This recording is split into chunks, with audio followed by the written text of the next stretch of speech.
নমস্কার সবাইকে। আশা করি সবাই ভালো আছো, আমিও ভালো আছি।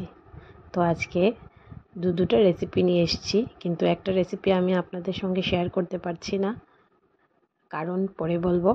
আর কৃষ্ণকচু দিয়ে ট্যাংরা আর শিং মাছের একটা পাতলা ঝোল আমি ফার্স্টে রান্না করে দেখাচ্ছি সবাইকে। তো ট্যাংরা মাছগুলোর সাইজ দেখো, অনেক বড় বড়, সবগুলো মাছের পেটেই ডিম, কিন্তু আমি বের করিনি। সাথে আছে শিং মাছ। আর তো ফার্স্টে আমি সবগুলো মাছ ভালো করে ভেজে নামিয়ে নিব। ছোটো মাছের রেসিপিটা দেখাতে পারলাম না, কারণ আমার ছোটো মেয়েটা কান্না করছিল, তাই আমি চলে গেছিলাম।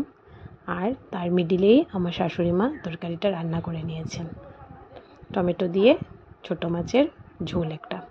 তো এখন আমি কৃষ্ণকচু দিয়ে ট্যাংরা মাছের ঝোলটা আপনাদের সবাইকে দেখাচ্ছি কীরকম বানাই। তো ফার্স্টে কড়াইয়ে সরিষার তেল দিয়ে পাঁচফোড়ন সম্বাস দিয়ে পেঁয়াজ, লঙ্কা, এক দুইটা রসুন, জিরে বাটা সবগুলো দিয়ে দিলাম। শুকনো লঙ্কাটা শুধু আমি রঙের জন্য ব্যবহার করছি, বেসিক্যালি আমি কাঁচা লঙ্কা বাটা দিয়েই তরকারিটা করেছি। তো মশলাগুলো ভালো করে ভাজা হওয়ার পর কেটে রাখা কৃষ্ণকচু দিয়ে দিলাম, দিয়ে ভালো করে নাড়াচাড়া করে একটু চাপা দিয়ে দিব সিদ্ধ হওয়ার জন্য।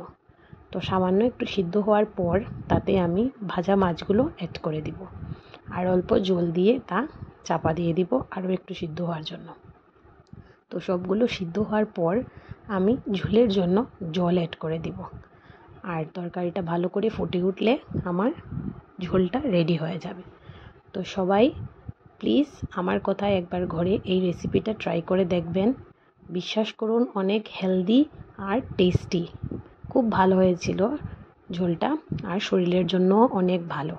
তো সবাই কীরকম লাগলো আমার রেসিপিটা প্লিজ কমেন্টস করে তো জানাবেন, লাইক শেয়ারও করবেন, আর আমার ইউটিউব চ্যানেলটাও সাবস্ক্রাইব করে যাবেন। তো thank you for watching my video. A very very very thank you সবাইকে, ধন্যবাদ।